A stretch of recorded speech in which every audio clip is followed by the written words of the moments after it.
లేకపోతే బుద్ధ, అలెగ్జాండర్, లేకపోతే king porous, పురుషోత్తముడు, రాజరాజ చోళుడు, మీరు ఎవరి పేరైనా చెప్పుకోండి, వాళ్ళందరినీ ఓ పక్కన నుంచోబెట్టి వాళ్ళకున్న హిస్టారికల్ డాక్యుమెంటరీ ఎవిడెన్స్ ఒకదానిపైన ఒకటి పైలప్ చేయండి. ఈ పోడియంకి మించి రాదు. బట్ జీసస్ క్రైస్ట్ గురించి చెప్పబడినటువంటి ఈ పుస్తకానికి మీరు పైలప్ చేయండి అదే విధంగా డాక్యుమెంటరీ ఎవిడెన్స్.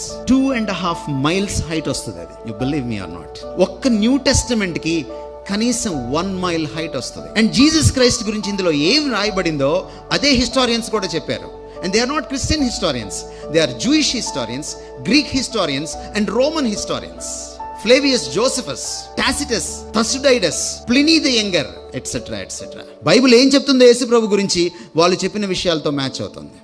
మీరు ఈ రోజున యేసుక్రీస్తు గురించి చెప్పబడిన ఈ పుస్తకాన్ని, దీని హిస్టారికల్ విన్నారా? అది మీ ఇంటర్వ్యూలన్నీ కూడా అట్టర్ ఫ్లాప్. మీరు అడిగిన దానికి